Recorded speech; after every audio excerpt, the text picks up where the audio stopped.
अस्सलाम वालेकुम viewers. Sunday का स्यापा और हम आपके साथ फिर दोबारा मौजूद। बहुत सी चीजों पर आज बात करेंगे। सबसे पहले मगर बहुत इंपॉर्टेंट इशू, हमारे मुल्क में एक रियासती बहरान चल रहा है।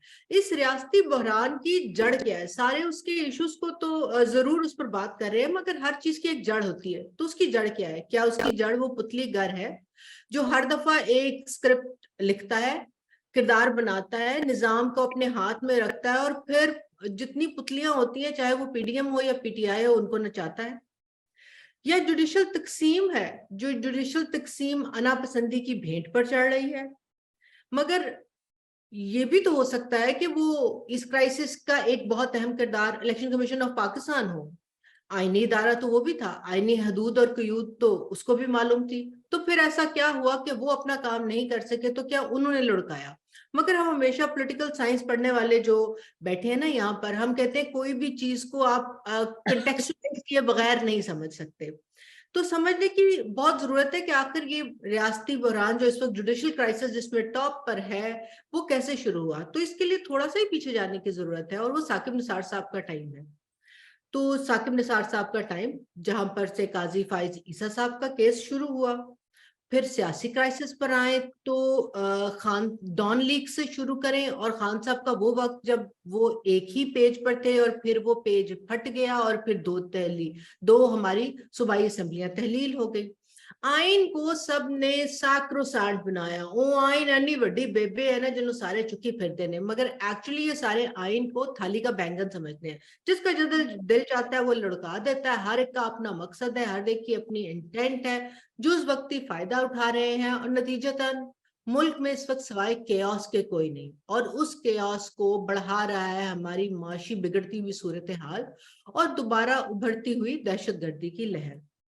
कौन सही है, कौन गलत है? क्या ये जाती मफादात है, या पुरखाश है, कोई ख्वाहिशात है कि कोई भी सियासी इशू ना हो, आपकी मेजोरिटी भी हो, असम्बलियां भी ठीक चल रही हो, मगर मेरा दिल ना करे और मैं सिंगल लार्जेस्ट मेजोरिटी होने के बावजूद असम्बली को तहलील कर दूं? क्या ये कौम जो वोटर एक राइट ऑफ रिप्रेजेंटेशन देते हैं, ये क्या उसकी वायलेशन नहीं है? क्या कोलिशन गवर्नमेंट का खत्म होना एक आईनी तरीके से गलत है? क्या दुनिया के और मुल्कों में ऐसा नहीं होता? नॉर्डिक कंट्रीज, बहुत से मुल्कों में बारहा जहां पर कोलिशन गवर्नमेंट्स बनती हैं, वो एक डेढ़ साल बाद बनती हैं, टूटती हैं, दोबारा बन जाती हैं। तो हमारे यहाँ ऐसा केड़ा अजाब आ गया है जरा समझ नहीं आ रही। ये फौज को ही अब मान लेना चाहिए कि स्क्रिप्ट बनाना हो गया, भाईजान छड़ दो साड़ी जान।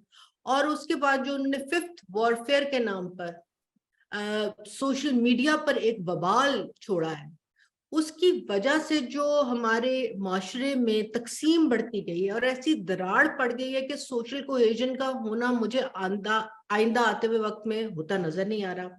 क्या सुप्रीम कोर्ट को यह नहीं सोचना चाहिए कि जब मुंसिफ के बोलने से पहले उसके माथे पे फैसला लिखा नजर आ जाए, लोग खुद से गैस कर लें, और वो बजाय इदाराती टूट फूट पर तवज्जो देने की बजाय कि मेरी लाठी मेरी भैंस, तो फिर कौम किसकी तरफ इंसाफ के लिए देखेगी? मगर उससे भी ज्यादा एक इशू हमारे मुल्क में टारगेट किलिंग एक दफा फिर सर उठा रही है। हमने पिछले प्रोग्राम में भी इसकी तरफ तवज्जो उठाई, जो पेशावर में हमारे इकलियती बहन भाइयों के साथ हुआ, सिंध में हुआ, और अब फिर दोबारा doctor Sajid sorry professor Ajmal Sawant, उनका मर्डर हमारे सामने है। एक पीएचडी प्रोफेसर जो फ्रांस से पढ़कर आए और वापस आकर सिंध में पढ़ाना चाहते थे, उनको फिर cold blooded murder, get away, कोई पूछने वाला नहीं, कोई कुछ कहने वाला नहीं। और उस वक्त पीपल्स पार्टी जिसकी हुकूमत है सिंध में, वो इंसानी हकूक का अलम्बे तहाशा बुलंद करते हुए भी हमें कहीं नजर नहीं आते कि इसका कुछ करें। हम शाजिया कासी हमारे साथ हैं और शमा नैयर एज ऑलवेज। मगर शाजिया से हम शुरू करेंगे। शाजिया, प्लीज हमें इस इंसिडेंट के बारे में कुछ बताइए। Thank you very much Fauzia. सबसे पहले तो ये इतना इम्पोर्टेंट टॉपिक है। अगर आपको याद हो, पिछले 2 महीने में अ, हमारा जो पढ़ा लिखा जहन है, जो हमारे टीचर्स हैं, एक डॉक्टर माइनॉरिटी से ताल्लुक रखते थे, उनका मर्डर हुआ। एंड डॉक्टर बिल्कुल। और ये जो आज हम बात करने के लिए आपके पास बैठे हैं, और thank you so much for taking this issue up. क्योंकि अगर आप देखें तो मतलब हमारा जो नेशनल मीडिया है वहाँ तो ये बात डिस्कस भी नहीं हुई। सोशल मीडिया पे जितनी भी इसकी कहानी चल रही है तो हम सबको इसके बारे में पता चल रहा है। Doctor Ajmal Sawant actually there दो कबीले हैं, एक सिंदरानी है, एक सावंत कबीला है। अच्छा, इनकी सदियों से सालों से इनकी आपस में इसी तरह से सावंत कबीले के किसी बंदे ने सिंदरानी कबीले के किसी बंदे का मर्डर कर दिया था, तो वो अब उसकी दुश्मनी खत्म ही नहीं होने में आ रही। एंड अजमल सावंत, डॉक्टर अजमल सावंत साहब, सच अ स्वीट सोल एंड इतने पढ़े लिखे, इतने नफीस शख्स। आप यकीन करें, इरिस्पेक्टिव ऑफ द फैक्ट कि कोई सिंधी है या non Sindhi, everybody was talking about him. Assistant professor थे सतलुज यूनिवर्सिटी में, आईबीए में, IBA institute of business administration में, और फ्रांस से पढ़ के आए, उन्होंने मास्टर्स किया। ई हेल्थ केयर के ऊपर इनका पेपर है, और इनके इस पेपर को कितने लोगों ने अपने थीसिस के लिए रेफर किया और उसको मेंशन किया, उसके रेफरेंसेस दिए। तो वो ये कि अब इनका चंद्रानी कबीले के किसी बंदे ने इनका मर्डर कर दिया। वो बंदा कौन था क्या नहीं था, लेकिन इसकी जद में अजमल सावंत का मर्डर हो गया। ये कोई नई बात नहीं है। आप देखें, सिर्फ ये सिंध की बात नहीं है, आप पंजाब में देख लें, सरहद में देख लें, सॉरी केपीके में देख लें, आप बलोचिस्तान में देख लें। ये जो फ्यूडल माइंड है, सरदार हैं, खान हैं, चौधरीज हैं, वडेरे हैं, एवरीबडी इज डूइंग इट, और इसका कोई एंड नहीं हो रहा। मैंने अभी आपसे थोड़ी देर पहले बात की कि एकदम ट्राइबलाइजेशन को अभी तक उनसे जंग लड़ रहे हैं, और ये उससे भी पुरानी ट्राइबलाइजेशन। अब 21वीं सदी में देखें, कोई एक जहन इतना ब्रिलियंट होता है, ये मेरे ख्याल में अगर फ्रांस में होते, पर आर ये 30,000 ड्रॉ कर रहे थे, तो उन्होंने सोचा नहीं, मैं जाऊं, मैं अपने सिंध की धरती को, मैं लतीफ की, सचल की धरती को जाके अपने लोगों को जाके एजुकेट कर, और उसके लिए वो वापस आए, और आके यहाँ पे एक अंधी गोली का निशाना बना। और ओके, आप यकीन करें कि जी थोड़ा सा इसमें ऐड करना चाहती हूँ, प्लीज। इसका इफेक्ट, इसका सिर्फ ये नहीं हुआ कि अब यकीन करें 2 दिन तक मैदानी जंग बना रहा, वो कनकोट का इलाका जहाँ पे ये मर्डर हुआ, दोनों कबाइल एक दूसरे को cross firing, chaos, investigation under way थी। आज मेरे अभी आपके प्रोग्राम शुरू करने से पहले मेरी कुछ जो स्टूडेंट्स हैं इनसे मेरी बात हुई, तो उन्होंने मुझे बताया कि आज उनकी एफआईआर लॉन्च हुई है, 302 के तहत मुकदमा दर्ज हुआ है। तो ये सब सिचुएशन। ओके, शमा, आप सिंध से भी ताल्लुक रखते हो। अब मैं आपकी तरफ 2 क्वेश्चन शमा पैक करके भेजूंगी, क्योंकि मुझे लगता है कि ये दोनों जुड़े हुए हैं। एक तरफ हमने पहले बात की ये वाली, ये इंसानी हकूक इतना बड़ा मसला है, इंसानी जाने हम गाजर मूलियों की तरह, अकलियत हो या टारगेट किलिंग हो, हम कर रहे हैं, मगर कभी सुप्रीम कोर्ट ने सुओ मोटो इस तरह की चीजों के ऊपर नहीं लिया। तो जो हम पहले बात कर रहे थे कि आईनी बहरान है और क्या, और 184(3) जो सुओ मोटो वाली क्लॉज है, जिसके ऊपर एक बवाल पड़ा हुआ है कि पता नहीं क्या होगा, वो किसके लिए इस्तेमाल होती रही है? वो होती रही है एयरपोर्ट पर गाड़ी पार्क करने की फीस 10 रुपए क्यों थी, 4 बोतल वोडका, और आप आके असेंबली की तहलील। कभी किसी औरत के रेप के ऊपर, कभी किसी के इस तरह की अंधी गोली से मरने के ऊपर, चाहे वह नाज़िम जोखी हो, शहजाद सलीम हो, या आप डॉक्टर अजमल हो, इस पर नहीं होती। तो सुप्रीम कोर्ट अपने आईनी मैंडेट को, तो वो कहता है जी जो नहीं है रीराइट करना कॉन्स्टिट्यूशन, उसको वो करना चाह रहा है। फिर वो कह रहा है कि इस तरह के काम करें तो हमारे इख्तियारात जो हैं उनके ऊपर कोई कदगन भी ना हो, मगर इदाराती रिफॉर्म में इंटरेस्टेड नहीं है। तो जरा आप इन दोनों चीजों को, क्योंकि मुझे लगता है ये दोनों जुड़ी हुई हैं, और नाजिम जोखियों वाला केस भी अभी तक क्षमा वहीं का वहीं है। फिर हम नैयर से नाज़िम के बारे में और इंफॉर्मेशन लेंगे। अस्सलाम वालेकुम फौजिया, सबसे पहले तो मैं जो भी आज ग्लोबली ईस्टर मना रहे हैं उनको मैं मुबारक दूंगी। Thank you, sorry I forgot. और क्योंकि हम यूके में हैं तो यहाँ पर ईस्टर है, रमजान भी है साथ साथ, और बल्कि योम चिपेड़ भी मनाया जा रहा है पाकिस्तान में। तो खैर, अब मैं आती हूँ आपके क्वेश्चन की तरफ। देखें, सिंध का अलमिया ये है, क्योंकि मेरा अपना ताल्लुक सिंध से है, और जब मैं फर्स्ट बैच था हमारा कंप्यूटर्स टेक्नोलॉजी में, जब हम करने जा रहे थे इंजीनियरिंग एंड बीएससी 1991, तो फर्स्ट एवर था। तो हमारे जो प्रोफेसर थे, डॉक्टर असद शेख या प्रोफेसर मल्ला, दूसरे बहुत सारे, वो सब अमेरिका से, यूके से बड़ी ड्रीम्स लेकर आए थे कि हमने सिंधी यूथ को पढ़ाना है, उनको हमने according to the global requirements हमने उनको करना है। लेकिन मैं आपको बताऊं कि वो इतने पीएचडी प्रोफेसर, और ये तो जो कॉमन लैंग्वेज यूज होती है, वो कहते मास्टर है, ये मास्टर है। ये तो सबसे पहली उस्ताद की इज्जत, क्योंकि मैं खुद एकेडमिक फैमिली से हूँ। मेरे दादा उस्ताद थे, मेरे ससुर के नाम पर फिजिक्स का हॉल है, प्रोफेसर रफीक काजी हॉल। उनके जद्दे ग्रेट ग्रैंडफादर ने सिंध यूनिवर्सिटी फॉर्म की थी, अल्लामा काजी ने। मेरा बेटा ऑक्सफोर्ड से मास्टर्स करने के बाद, सिविल इंजीनियरिंग करने के बाद भी उसने टीचिंग का प्रोफेशन चूज किया। मैं खुद पढ़ाती हूँ, मैं एकेडमिक ऑफिस में भी काम करती हूँ। तो मेरा एक अलग पर्सपेक्टिव है कि उस्ताद का क्या रोल होता है। हमारे पेरेंट्स ने हमें यह सिखाया कि माँ बाप के पैर पढ़ो ना पढ़ो, उस्ताद के पाँव पर जरूर हाथ रखो। लेकिन जो हमारा अलमिया, सबसे पहली बात यह कि उस्ताद की इज्जत नहीं। दूसरी बात सिंध की, जिस पर बहुत सारे सिंधी मुझे लाइक नहीं करते मेरे इन रिमार्क्स पर। मैंने किसी दूसरी एथनिसिटी में नहीं देखा कि अगर आपका कोई बंदा पढ़ लिख जाए या बड़ा आदमी बन जाए, तो सबसे पहले जो उसकी टांग खींचने वाले और उसकी बैक बाइटिंग करने वाले और उसकी बुराई करने वाले होते हैं, वो उसके अपने शहर के इर्द गिर्द के सिंधी लोग होते हैं। ये मेरा जाती तजर्बा भी है और मैंने अपने प्रोफेसर्स वगैरह का देखा है। अब ये बेचारा सूफी आदमी था अजमल सावन, सूफी बंदा था, फ्रांस में था। उसको लिटरली उसकी आर्टिफिशियल इंटेलिजेंस में, जो कि मोस्ट, जो कहते हैं ना कि अभी इनटू जा रही है मार्केट में, जो सबसे मोस्ट डिमांडिंग चीजों में से फील्ड है, वो उसकी थी। वो गया उधर, उसको उस बंदे ने मारा जिसका मतलब वो उसको जानता भी नहीं होगा। एक तस्वीर चल रही है कि जो उसका कातिल था, उसी कातिल ने उसकी लास्ट तस्वीर दी कि वो बेचारा जमीन पर बैठा हुआ है।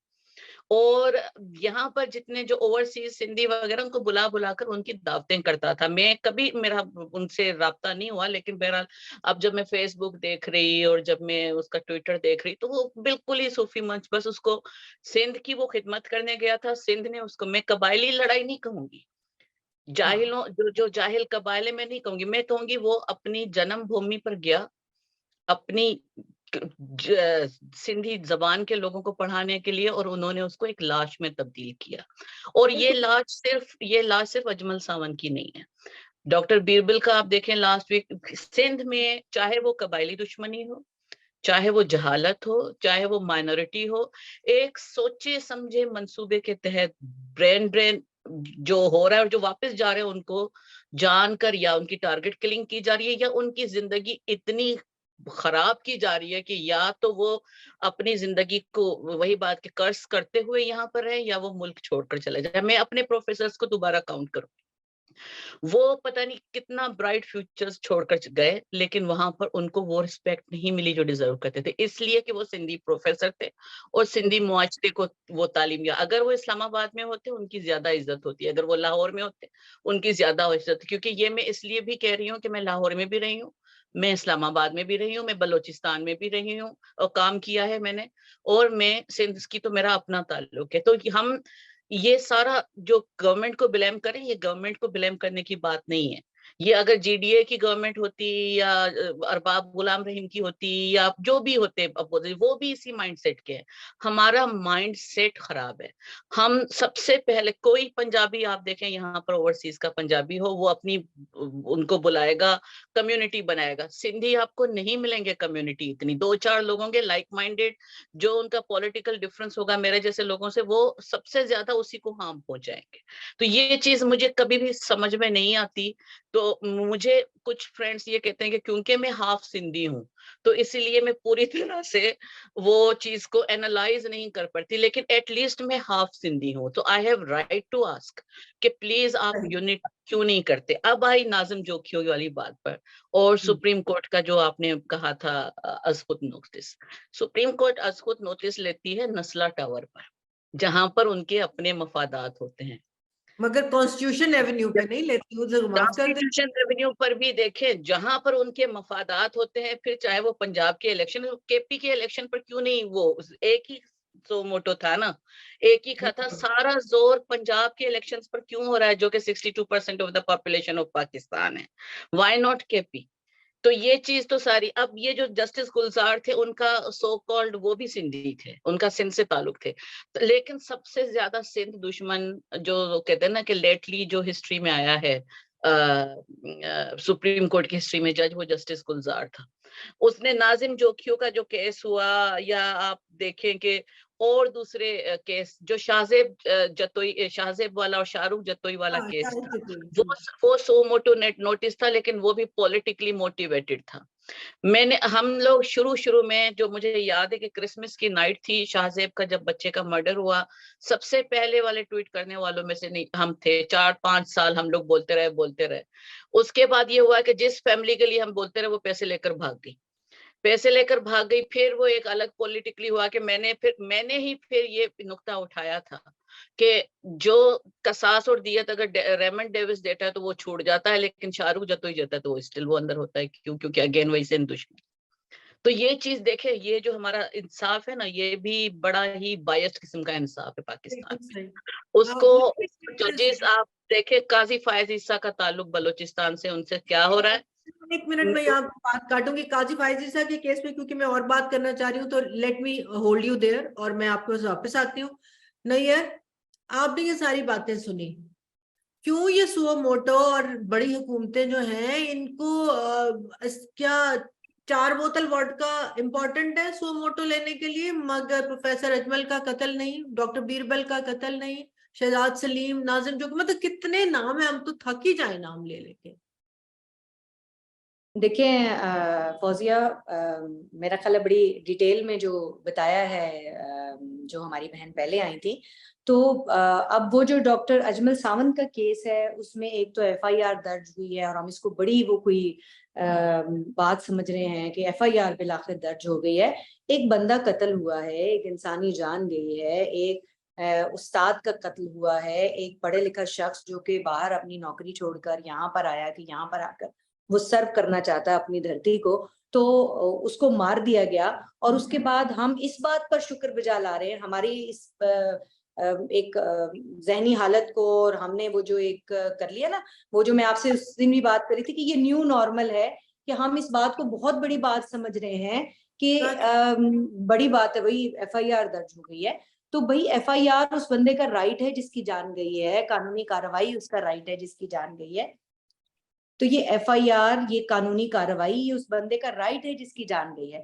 अब ये कहा जा रहा है कि 5 मुश्तबा अफराद को गिरफ्तार भी कर लिया गया है उनके मर्डर में, उनको उनसे तफ्तीश भी हो रही है, तहकीक भी हो रही है। लेकिन देखिए, एक बड़ा जो हमें कंट्रोल करने की जरूरत है वो ये कि इस तरह के वाकयात पेश क्यों आ रहे हैं।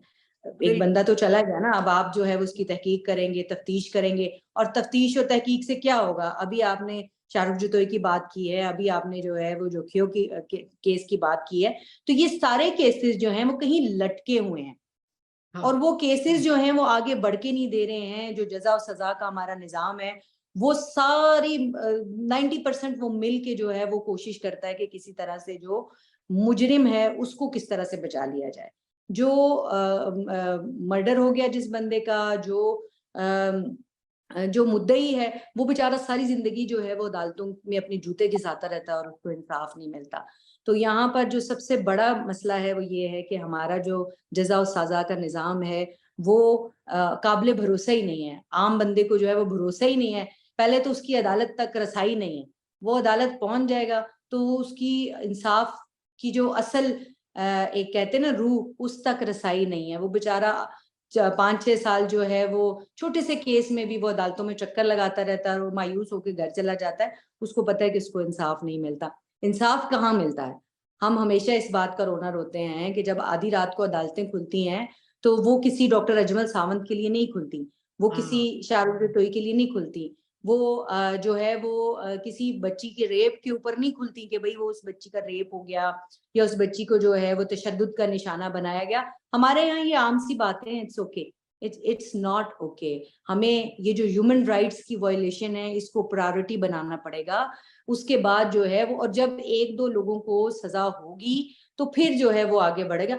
अभी मैं कल की बात बताऊं फौजिया, कल हमारे एक बहुत सीनियर लॉयर हैं, उन्होंने हमें फोन किया और कहा कि आपको एक बात बताऊं कि ये पहली बार हिस्ट्री में हुआ है कि FIA के एक केस में एक शौहर जो है वो अपनी साबका बीवी को उसकी वीडियोस और उसकी तस्वीरों के जरिए जो है, ये खबर आज आपने देखी होगी, तस्वीरों के जरिए जो है वो ब्लैकमेल कर रहा था और उसको सजा हो गई है। और ये बहुत बड़ी बात है भाई, उसको सजा होनी चाहिए। व्हाई इट्स बड़ी बात, why we are taking it like that. और उन्होंने कहा लेकिन किसी एक भी मीडिया आउटलेट ने इसको अभी तक जो है वो उठाया नहीं है।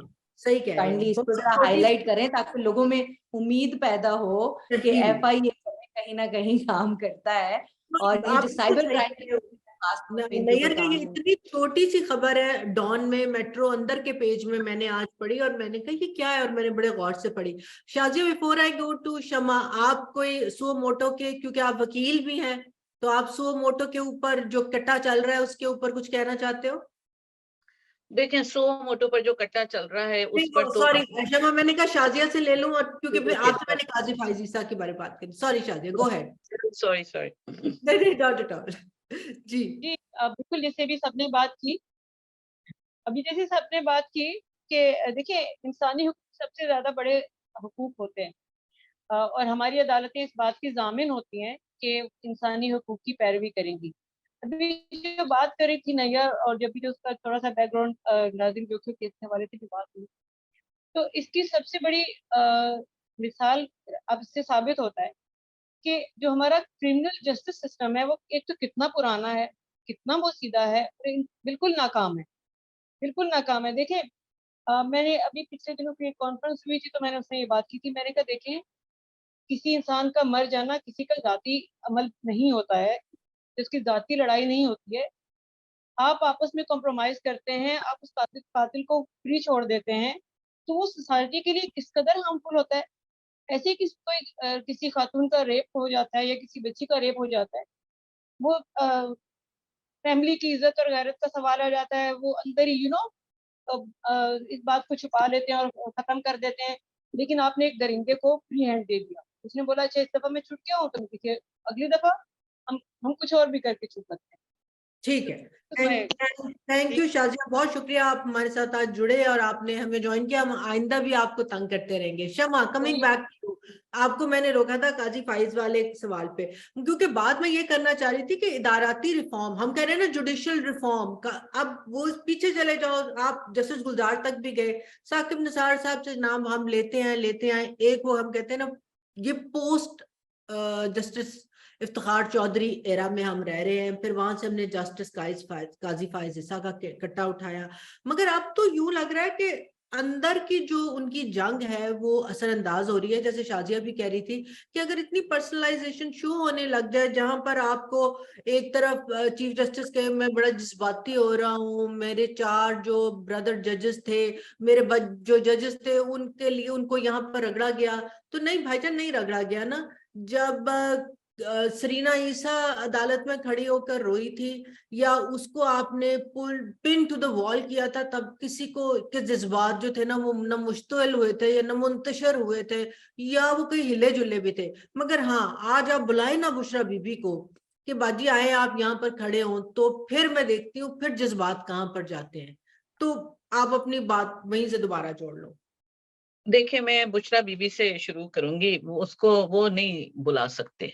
इमरान खान मेरा भी यही ख्याल है, नहीं बुला सकते। बुशरा बीबी तो खैर उसकी भी पीड़नी है, तो वो नहीं जाएगी, गोगी भी नहीं जाएगी। ये सरीना ईसा इसलिए गई क्योंकि ये लोग, क्योंकि इंसाफ का और कानून की रखवाली का अलम बुलंद किए हुए हैं, तो ये एक्चुअली सबक है उन सब के लिए जो हमेशा गुड और नोबल पर यकीन करते हैं कि पाकिस्तान में ये हो सकता है। तो उनका हशर वही होता है जो ये सरीना ईसा का हुआ या आपका और मेरा होगा। पहली बात तो ये। बिल्कुल सही बात। नंबर 2 बात ये कि जो कल काजी फायज ईसा ने जो उनका तफसीली नोट था, पहली बात तो उन्होंने एक लीगल पॉइंट उठाया कि जो बंदा 3 तारीख को एस्टेब्लिशमेंट डिवीजन और काबीना ने उसको वापस बुला लिया, पहली बात ये कि वो डेपुटेशन पर गया था या शायद वो एडहॉक था, वो परमानेंट भी नहीं था रजिस्ट्रार, उसको उन्होंने वापस बुलाया तो 4 को उसने जो भी बेंच फॉर्म किया तो वो इलीगल था, क्योंकि वो तो था ही नहीं वहां पर, वो कॉल ऑफ हो गया। दूसरा उन्होंने, क्योंकि जो लार्जर बेंच वो इलीगल था तो उसका वो जो भी उनकी जजमेंट थी वो भी कानूनी नहीं है। उन्होंने उससे पहले भी कहा कि जो अगर कोई छोटा बेंच भी कोई जजमेंट करता है तो इवन चीफ जस्टिस उसको ओवर रूल नहीं कर सकता या उसको नलीफाई नहीं कर सकता। ये एक पॉइंट्स हैं जिनको रीबट करना चाहिए था लीगल वे में, लेकिन हुआ क्या कि उनका नोट हटा दिया गया सुप्रीम कोर्ट की वेबसाइट से। तो उस पर अब आज ये है कि चीफ जस्टिस साहब जो हैं वो आज मिल रहे हैं, जो भी उनके डिसेंटिंग जजेस हैं उनसे नेक्स्ट वीक की जो कॉज लिस्ट है उसमें भी उनके नाम है कि जो डिसेंटिंग जजेस थे तो उनको कर रहे हैं। तो बात ये है कि सुप्रीम कोर्ट तक की तब तक हम जैसे लोग इज्जत नहीं करेंगे जब तक सुप्रीम कोर्ट अपनी इज्जत खुद नहीं करवाएगी। नंबर 1 बात ये, हम लोग क्वेश्चन करेंगे, फिर हम लोग कहेंगे भाई आप अपने एक फाजिल जज को, मोजेस जज को, जो कि नेक्स्ट चीफ जस्टिस हैं लेस देन 6 months टाइम में, आप उनको एक बदतरीन मिसाल बनाए हुए हैं। ये तो नहीं है कि सिर्फ चीफ जस्टिस अता बंदियाल हैं या उनके जो 2 रतन हैं वो हैं, बाकी सारे जजेस क्यों खामोश हैं? क्या उन्होंने बाद में आकर चीफ जस्टिस नहीं लगना? जो ये प्रेसिडेंट सेट होता जा रहा है कि एक बदमाशी और एक जबरदस्ती, और जो वो जिरगा में होता था कि मैंने इसकी शक्ल नहीं देखनी और ये मेरे सामने ना आए, और जो उससे बोलेगा वो भी मेरे सामने ना आए, तो वो एक कबायली चीज जहां पर हम रूल ऑफ लॉ या जूरिस्प्रूडेंस की बात करते हैं या मोरल फिलॉसफी की बात करते हैं या सोशल कॉन्ट्रैक्ट जो हमारी एक सोशल स्ट्रक्चर में है उसकी क्या इम्प्लीकेशन होती है हमारे जजेस के मोरल कंडक्ट और एथिकल कंडक्ट पर, उसकी बात करते हैं। तो हमें तो बड़े ही बुरा एक सिनारियो बनता नजर आ रहा है ना। तो उस सिनारियो में जब ये है कि जजेस अपनी एक दूसरे की इज्जत नहीं कर रहे, अपने जो फैसले हैं उनको कहते हैं कि इसका फैसला गलत है, इसका फैसला नहीं है, तो फिर वो सियासतदानों को कैसे ब्लेम करते हैं कि ये तौहीन अदालत है अगर वो हमारा फैसला नहीं मानते। तो 4 जजेस कहते हैं कि ये बेंच का बनना आज खुद नोटिस लेना इलीगल है, और वो फिर उसके बाद वो 3 का बेंच एक फैसला करता है और फिर वो कहता है कि नहीं हमारा फैसला मानो अदरवाइज ये तौहीन अदालत है। तो ये सारे, वो एक सिंधी की मैं आपको मिसाल बताऊंगी कि वो अंधेर नगरी और चौपट राज है और बस वो हम देख रहे हैं। लेकिन ये एक बहुत बड़ा इंस्टीट्यूशनल क्राइसिस है जो कि सुप्रीम कोर्ट में चल रहा है, और जब इंसाफ खुद जो है वो डावाडोल हो, बल्कि ये कि कीचड़ में लथड़ा हुआ हो, तो फिर ये है कि फिर आप पूरे मुल्क में किस तरह से रूल ऑफ लॉ की होप रखते हैं। तो मुझे तो बड़ा ब्लीक फ्यूचर नजर आ रहा है इस वक्त, और बहुत इतना ब्लीक नजर आ रहा है कि आई डोंट थिंक कि हम लोग अभी एक नॉर्मल पाथ पर जाएंगे। मुझे तो लगता है शायद इमरजेंसी लग जाए या कोई कुछ हो जाए। नहीं यार, आप जनाब कोर्ट में थे, मैंने उत्थों सेल्फियां चेक की थी ਤੁਹਾਡੀਆਂ, ਤੁਸੀਂ कोर्ट रिपोर्टिंग कर रहे थे, ये सारा कुछ जब हो रहा था, तो बताएं फिर मलका जज्बात बहार बेगम ने क्या कहा? मलका जज्बात के जुमले तो आपने दोहरा दिए अभी फौजिया, लेकिन इशू ये है कि आप इतना ज्यादा जज्बाती हो रहे हैं इस वक्त जो है वो जजेस के तकद्दुस को लेकर, और सोशल मीडिया पे और मीडिया पे जो चल रहा है उसको लेकर, और सोशल मीडिया पे जो कैंपेन चल रही है उसको लेकर। तो मेरा ख्याल है ये जज्बाती उस वक्त भी होना चाहिए था जब फायजी साहब भी तो जज ही थे ना, वो इसी अदालत के जज थे, कहीं बाहर से तो नहीं थे। उस वक्त जब उनकी फैमिली आती थी, मेरा ख्याल है कि इंसाफ के क्राइटेरिया में सबको खड़ा होना चाहिए अगर उनकी फैमिली आती थी और उनके ऊपर कोई इल्जाम था वो साबित किया है। लेकिन अब देखें, अब एक रिव्यू की बात भी हो गई कि अब दोबारा रिव्यू लग गया, एक ऐसा केस जिसके ऊपर फैसला आ चुका, उस फैसले के ऊपर जिसने वो रेफरेंस भेजा था उसने भी कह दिया कि गलती है, रेफरेंस भेजने वाले ने कह दिया गलती है, जिन्होंने उसको केस बनाने की कोशिश की थी वो पीछे हट गए। अब फिर एक रिव्यू, अब किस बात का रिव्यू हो रहा है मुझे तो ये समझ नहीं आ रही। या तो हमारी अदालतों के पास इतना फालतू वक्त है कि वो ये सब कुछ करती रहे। भाई वो जो पेंडेंसीज हैं, देखें हजारों की तादाद में पेंडेंसीज हैं, वो हजारों की तादाद में केसेस किसने सुनने, मैंने और फौजिया ने तो नहीं बैठ के सुनने, ना शमा ने उधर बैठ के सुनने। चलो ਅਸੀਂ पाकिस्तान बैठे हैं तो ਅਸੀਂ फिर भी कह सकते हैं कि हम दोनों सुन सकते हैं। हाँ, शमा आपको चीज होने की वजह से हम वीडियो पे ले लेंगे MSQ और वीडियो लिंक का तो कोई रिवाज ही नहीं है, कोई आम बंदे के लिए तो कोई इसकी कोई प्रोविजन ही नहीं है।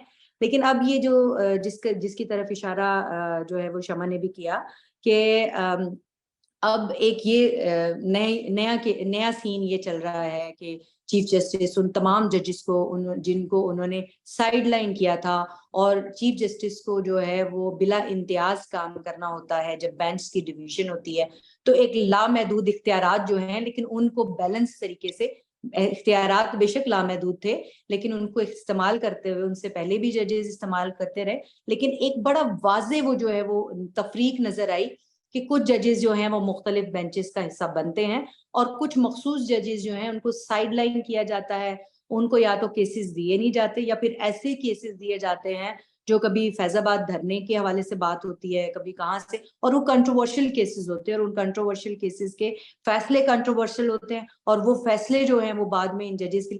और मेरा ख्याल है कि पूरी ये एक जो है ना वो गेम है जिसके बारे में मेरा ख्याल है बात होनी चाहिए। हम टैबू समझ लेते हैं क्योंकि जजेस की बात है, सुप्रीम कोर्ट की बात है, तो हमें बात नहीं करनी चाहिए, लेकिन इस पूरी जो गेम है इसके हवाले से बात होनी चाहिए। इसमें एक और जो बात है फौजिया के प्रोसीजरल तरामीम की बात हो रही है, और वो जो प्रोसीजरल तरामीम है हमें इस पर जरूर नजर रखनी चाहिए कि उन प्रोसीजरल तरामीम के आफ्टर इफेक्ट्स क्या होंगे।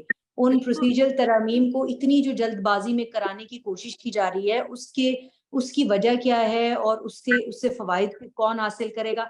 हमारे यहाँ तो ये जो इतनी एब्रप्ट किस्म की कानून साजियां होती हैं, हम हमेशा बात करते हैं फौजिया के, ये नजरिए जरूरत के तहत होती हैं।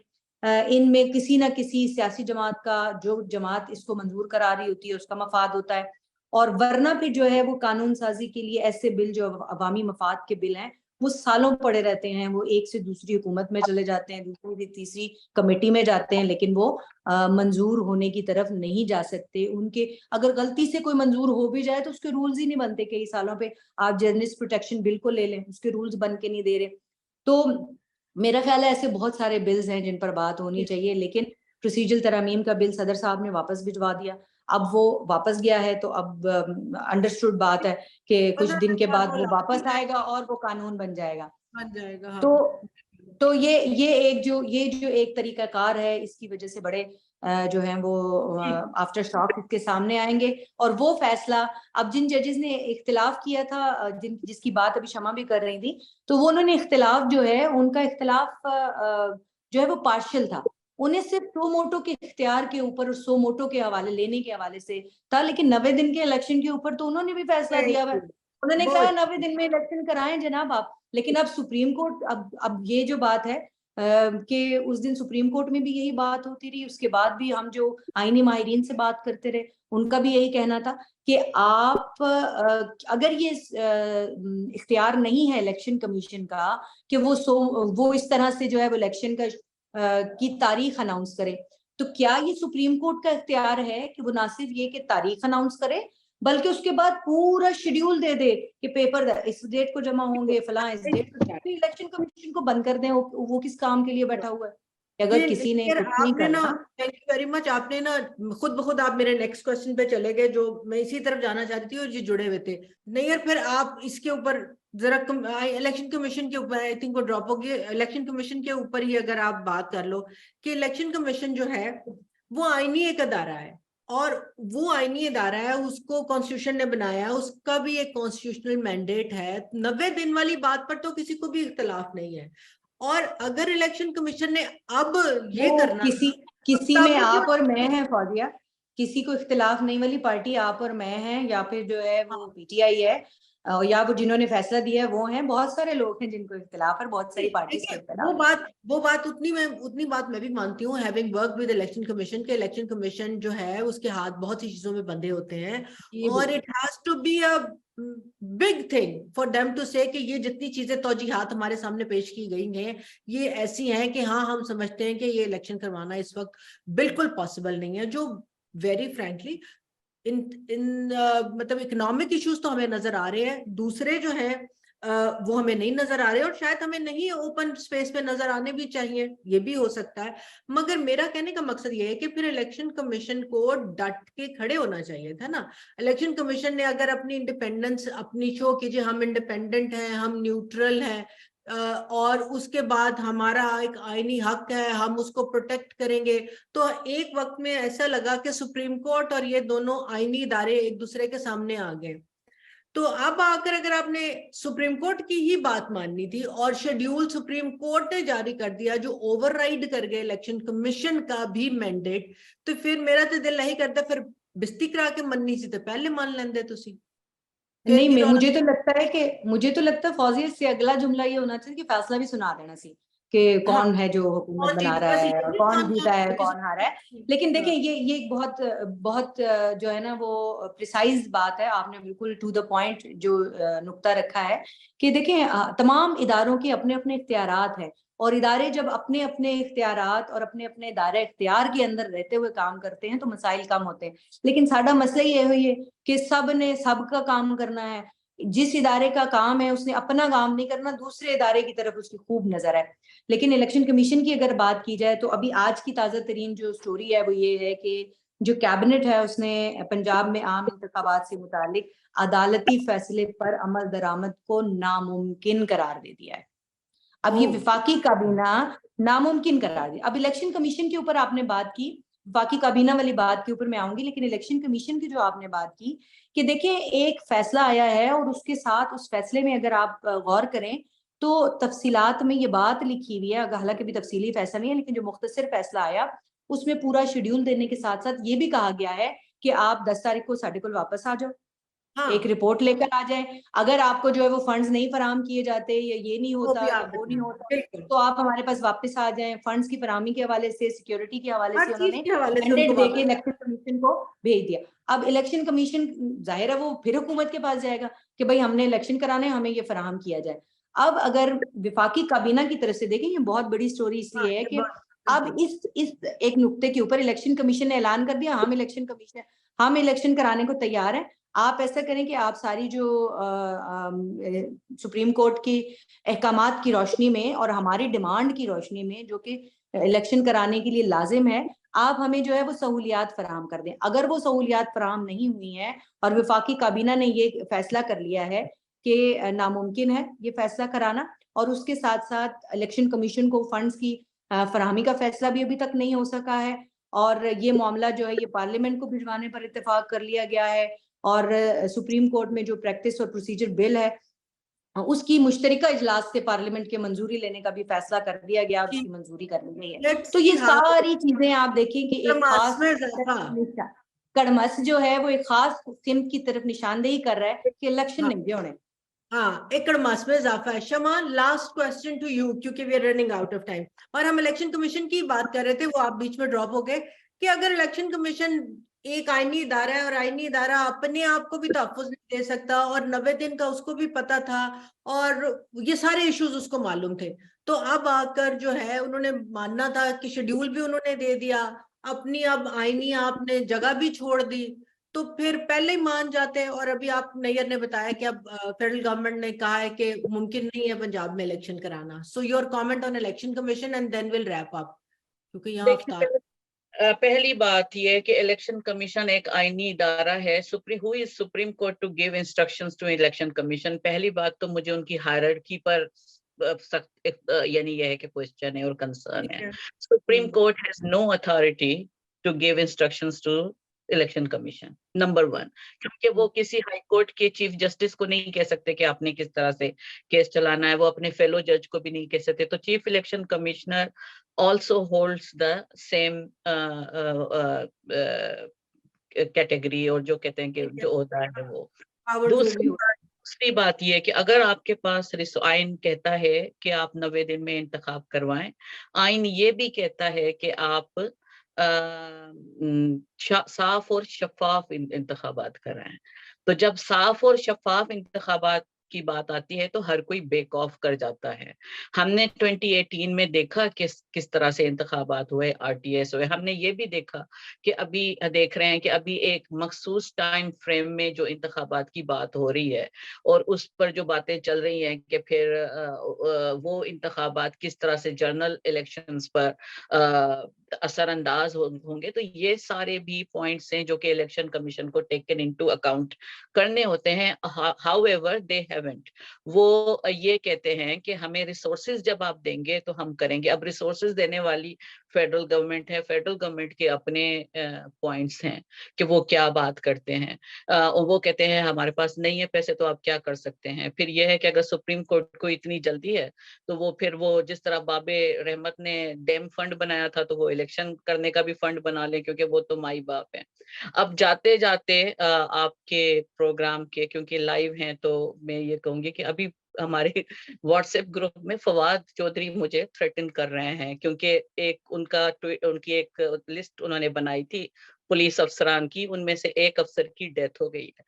तो मैंने क्योंकि ट्वीट किया तो वो कह रहे हैं कि आप 150 पाउंड लेती हैं ये ट्वीट करने के महीने के, आप 300 पाउंड कर लें। तो उनको भी मैंने कहा कि मेरा तो एक एक बैग 4-4 हजार पाउंड का होता है। तो पहले ये भी देख लें कि बात किससे कर रहे हैं। और दूसरी बात ये कि ये जो इन्होंने थ्रेट्स दी थी और जिस तरह से मुझे थ्रेट्स मिली, तो ऑलरेडी मैं आपके फोरम से भी कहना चाहती हूँ कि मैंने FIA में भी, पाकिस्तान में भी केस किया हुआ है, मैंने UK में भी केस किया हुआ है। और वो सब लोग जो हमें धमकियां देते हैं, इंक्लूडिंग फवाद चौधरी ने जो धमकी जर्नलिस्ट को दी और अभी जो वो कर रहे हैं दशनाम तराजी एक व्हाट्सएप ग्रुप में, वो सारे स्क्रीनशॉट विद इन सेकंड्स होते हैं। और वो फिर ये है कि हमने UK पुलिस को मैं दे दूंगी। तो जो ये समझते हैं कि ये मार सकते हैं या 1990s की तरह जिस तरह इन्होंने लिस्टें बनाई थी और बोरियों में बंद करेंगे हमें, तो ये कम से कम ये है कि बेशक मुझे अपनी जान का खतरा है कि मुझे हार्म हो सकता है, लेकिन they can't get away with these threats and with this intimidation. Thank you. अब शमा अल्लाह मियां आपको अपनी मान में रखे, मगर वाकई ये बात बहुत ही शर्मनाक है। और फवाद चौधरी साहब, जिस तरह आप जो है ना तेल में आग की तीलियां फेंके चले जा रहे हैं, चाहे वो मरियम औरंगजेब हो, फीमेल जर्नलिस्ट हो, शमा ने अपना केस अभी सामने रखा, या और कोई भी हो जो आपके खिलाफ बोलता है, I tell you, this will come back to haunt you. This will come back to bite you. You cannot get away with it. In any case, हमारा टाइम खत्म हो रहा है, तो एंड में सिर्फ मैं यही कहूंगी कि सवाल आजकल अब ये रह गया है कि जस्टिफाइबल क्या है। क्या पंजाब में इलेक्शन जस्टिफाइबल है, KP में नहीं है? डिस्क्रेशनरी पावर थी चीफ मिनिस्टर की, उसने डिसॉल्व कर दी। क्या डिस्क्रेशनरी पावर की कोई हद भी होनी चाहिए? क्या उसका इस्तेमाल लोगों के राइट ऑफ रिप्रेजेंटेशन को ओवरराइड कर सकता है? आइन बनाने का इख्तियार, उसमें अमेंडमेंट करने का इख्तियार, उसका रखवाला पार्लिमान है पाकिस्तान की।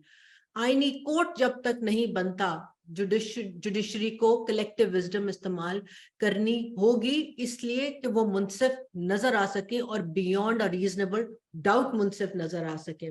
सवालात बढ़ रहे हैं, बढ़ते चले जा रहे हैं, कड़मास बढ़ रहा है, मगर अनफॉर्चुनेटली हमारे सियासतदान अभी भी उसी अत्तार के लौंडे की तरफ देखे चले जा रहे हैं जिसके हाथ में निजाम की डोरियां हैं। और शायद वो डोरियां कभी थोड़ी सी हल्की भी हो जाए तो ये खुद जाके पकड़ा देते हैं, पायना लबो डेग गई सी। डायलॉग ही वाहिद हल है इस वक्त जो नजर आ रहा है, मगर और डायलॉग करने में कोई कबाहत नहीं, मगर डायलॉग का कह के साथ गाली दे के नहीं बात बनेगी। डायलॉग का कह के साथ थ्रेट करने से, दुश्मन तराजी से, लोगों पर इल्जाम लगाने से बात नहीं करेगी। एक उंगली आप सब दूसरे की तरफ उठाते हैं, 4 आपकी तरफ है। और सियासतदानों को, खासतौर पर PTI को ये याद रखना जरूरी है। So till next time, thank you, खुदा हाफिज।